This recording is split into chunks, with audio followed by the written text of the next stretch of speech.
हिंदी व्याकरण महत्वपूर्ण परिभाषा के बारे में बात करेंगे कि पहला आपका है कि उपसर्ग एवं प्रत्यय में क्या अंतर है, संधि और समास में क्या अंतर है, संज्ञा और सर्वनाम में क्या अंतर है, मुहावरा क्या होता है, पर्यायवाची शब्द क्या होता है, पदबंध क्या होता है। तो एक एक परिभाषा के बारे में हम लोग इस वीडियो में जानेंगे।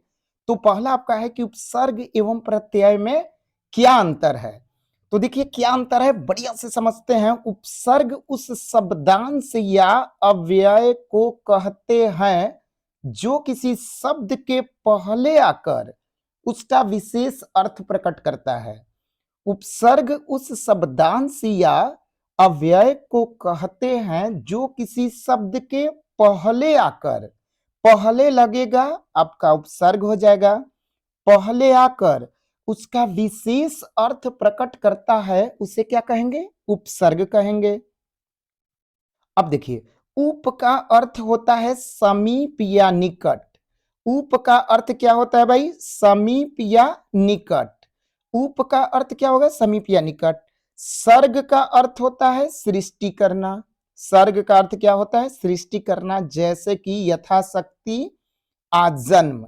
तो उपसर्ग आप समझ गए। उपसर्ग उस शब्दांश या व्यय को कहते हैं जो किसी शब्द के पहले आकर उसका क्या अर्थ करता है? विशेष अर्थ प्रकट करता है। उप का अर्थ समीप या निकट और सर्ग का अर्थ सृष्टि करना। अब बात करते हैं प्रत्यय की। शब्दों के बाद जो अक्षर या अक्षर समूह लगाया जाता है वो आपका प्रत्यय होता है, यानी कि शब्द के अंत में वो आपका हो गया क्या भाई? प्रत्यय हो गया, जैसे भलाई। अगला बात करते हैं हम लोग कि संधि और समास में क्या डिफरेंस है। संधि, दो वर्णों के पारस्परिक मेल को क्या कहते हैं भैया? संधि कहते हैं। जैसे देवजोड़ आलय, देवालय। दो वर्णों के पारस्परिक मेल को संधि कहते हैं। दो वर्ण मिलेंगे, वर्ण मीन्स होता है अक्षर, तो आपका क्या हो जाएगा? संधि। बात करते हैं समास की, कंपाउंड की। दो या दो से अधिक पदों के मेल या संयोग को समास कहते हैं। समास किसे कहते हैं? दो या दो से अधिक पदों के मेल या संयोग को क्या कहते हैं? समास कहते हैं। जैसे पाप, पुण्य, ये आपका हो गया समास। तो संधि में दो वर्णों का मेल होता है और समास में दो पदों का मेल होता है। अब बात करते हैं संज्ञा और सर्वनाम में क्या अंतर है। तो संज्ञा उस शब्द को कहते हैं जिनसे किसी विशेष वस्तु, गुण, दोष और जीवन भर का बोध कराने वाली वस्तु का बोध हो। जैसे गंगा, पटना, मेला, पानी, ये सब आपके क्या हो गए भाई?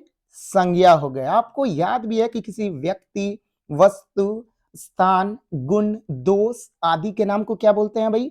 संज्ञा कहते हैं। बात करते हैं सर्वनाम की।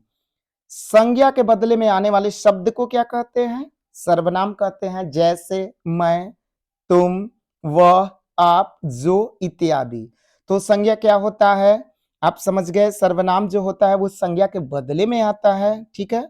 अब बात करते हैं पर्यायवाची शब्द के बारे में कि पर्यायवाची शब्द क्या होता है। जिन शब्दों के अर्थ में समानता होती है, जिन शब्दों के अर्थ में क्या होती है भाई?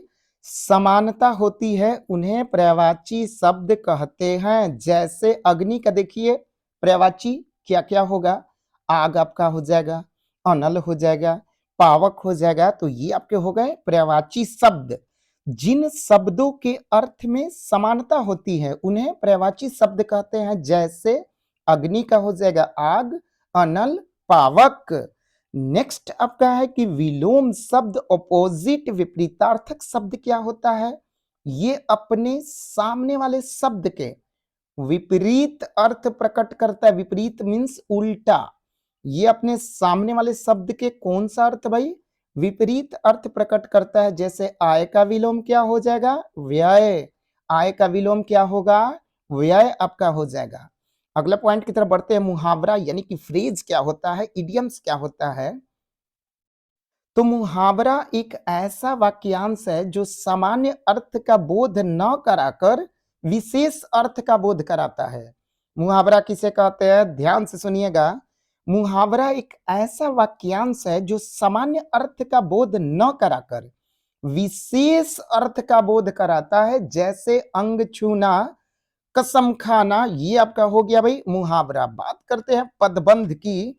जब एक से अधिक पद सामूहिक रूप से किसी एक व्याकरणिक इकाई जैसे संज्ञा, सर्वनाम, विशेषण, क्रिया आदि की जगह प्रयुक्त हो, उस बंधी इकाई को क्या कहते हैं? पदबंध कहते हैं।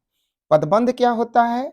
जब एक से अधिक पद सामूहिक रूप से किसी एक व्याकरणिक इकाई जैसे संज्ञा, सर्वनाम, विशेषण, क्रिया, क्रिया विशेषण आदि की जगह प्रयुक्त होते हैं, उस बंधी इकाई को क्या कहते हैं? पदबंध कहते हैं। जैसे मोहन सामने वाला मैदान में खेलेगा, यहाँ सामने वाला मैदान संज्ञा पद का काम कर रहा है, ठीक है। और लास्ट आपका है कि शब्द और वाक्य में अंतर बताएं। तो शब्द अक्षरों के समूह से क्या बनता है भाई? शब्द बनता है जिसका कुछ सार्थक अर्थ हो।